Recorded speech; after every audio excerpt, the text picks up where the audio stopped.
আসসালামু আলাইকুম। গত পর্বে ভাইয়ের গায়ে হলুদের বিয়ের ভিডিওটা দেখাইছিলাম, আর আপনারা লাগে আজকে বিয়ের ভিডিওটা দেখাই। দেখুন আমার বাইরে বিয়ে করানোর লেগে আয়া করছে আমরা সবাই মেয়ের বাড়িতে। ও মায়া মায়া গো, মেয়ের বাড়িতে আয়া হেরা অতটি গাড়ি লয়ে আইছি আমরা সবাই, কিন্তু এখন আর গাড়ি ভাই যায় না। এমন বৃষ্টি হয়েছে আর রাস্তার ভিতরে এরম কেদা, এই কেদা দেওয়া তো আর গাড়ি যাওয়া সম্ভব না।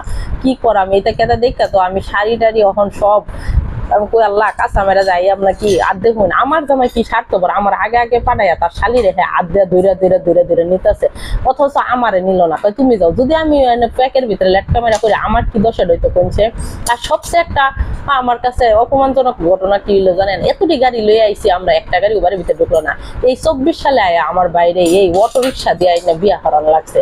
এমনকি এত কষ্ট করে আধা ঘন্টা হাইটটা আওয়ার পরে আইয়া নেই তারা দুটা গ্লাস শরবত দাঁড়ায় রয়েছে টিহার লাগে। এটা কি সহ্য হয় এখন? টিহা নিবি বালা কথা, আগে বাড়ির ভিতরে ঢুকবার দিয়ে তারপরে টিহা নেই না, তারা এখনই টিহা নিব তারপরে ঢুকবার দিব। আমি আচ্ছা ঠিক আছে, জামাই আটকায় রাখো, আগে আমরা ভিতরে ঢুকি। আর আমার ভাই রিক্সার ভিতরে বই রয়েছে, বাইরে আংটি পরাইতেছে, এমনকি আমার ফুফাতো বোনের জামাইরা তারা আংটি পরাইতেছে। আর আমরা ভিতরে গেছি গা। ও মায়া এনে দিকে আমার কানা জামাই দাঁড়ায় রয়েছে, আর মাথার ভিতরে সব দিছিল আমার জামাইয়ের পাইকে গেছে। আমি এইটা কেমনে, আমার জামাইয়ের মাথায় তো চুল পাকনা ছিল না।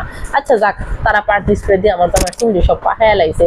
আর এখানে শরবত খাওয়াইতেছে, মিষ্টি খাওয়াইতেছে। আমি আগে কইছিলাম শরবতের ভিতরে কিন্তু চিনি না দিয়া মরিচও দিতারে, তোমরা একটু চেক করে লইও। তা ব্লগে যে জামাইটি আছে এটি চা এলাকা ছিল, হ্যাঁ আগে খাইয়া তারপরে জামাইরে খাওয়াইছে।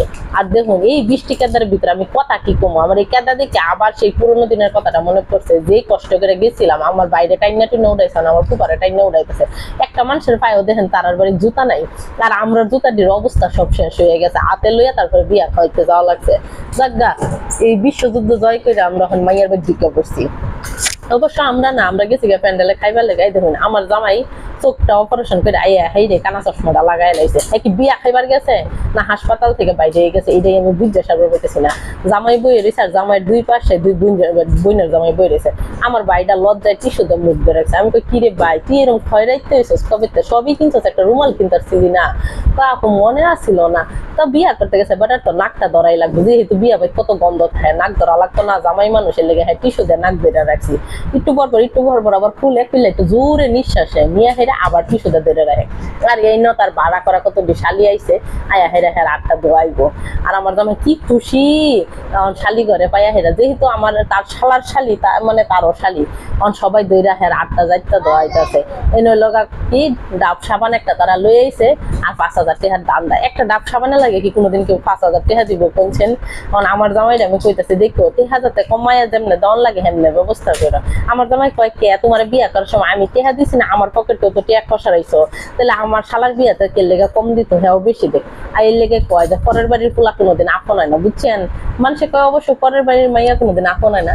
যাক এটা কইয়া লাভ নেই। তার শালিরা আটটা দোয়াইতেছে, আর আমরা খাইয়াটার ভিতরে ঢুকে গেছি। জামাইরা অবশ্য অনেক খাওয়ান টাউন দিছে না, সবাই বইয়ে রয়েছে। আপনারা লগে গায়ে হলুদের ভিডিওটা শেয়ার করছিলাম, আজকে বিয়ার ভিডিওটা দেখাই। আমরা আস্তে আস্তে সবাই ঢুকতেছি মেয়েরে দেখার জন্য। অবশ্য মেয়ের অন্য রুমে বসায় রাখছে, বউ সাজায়, আর ছেলের এই রুমে বসাইছে, মানে আমার ফুফাতো বাইরে এই রুমে বসাইছে। আমি দেখি তাদেরকে কিভাবে তারা বিয়ে পড়ায়, কেমনে কি করে। আর এইখানে মুরব্বীরা সবাই বৈশা কথাবার্তা বলতেছে অন্য রুমে, আর জামাইয়ের হাত ধোয়ানো নিয়ে চলতেছে কাবজাব। তো আমি কইতেছি এটা ঝামেলা বাদ দিয়ে সব শেষ করে। এই নিয়ে দেখুন আমার বড় ভাই মাথার উপরে চশমা লাগে, কি খাউন দেয় না খাইতেছে। আর এখানে জামাইরা খাউন দিছে, সবরি মানুষ একলগে বইয়া কি রাক্ষসের মতো খাইতেছে। আমি কইতেছি বাইরে ভাই তোরা একটু কমায় খা, জামাইটারে খাওয়া, আমার বাইটারে খাওয়াস। এই ছোট মানুষ আইসে বিয়া হরবার লাগে, এর যদি পেটের ভিতরে খিদা থাকে শর্মের টেলা কইতেও পারতো না যে আমার পেটের ভিতরে খিদা আছে। কারণ আমি কই কিরে ভাই তুই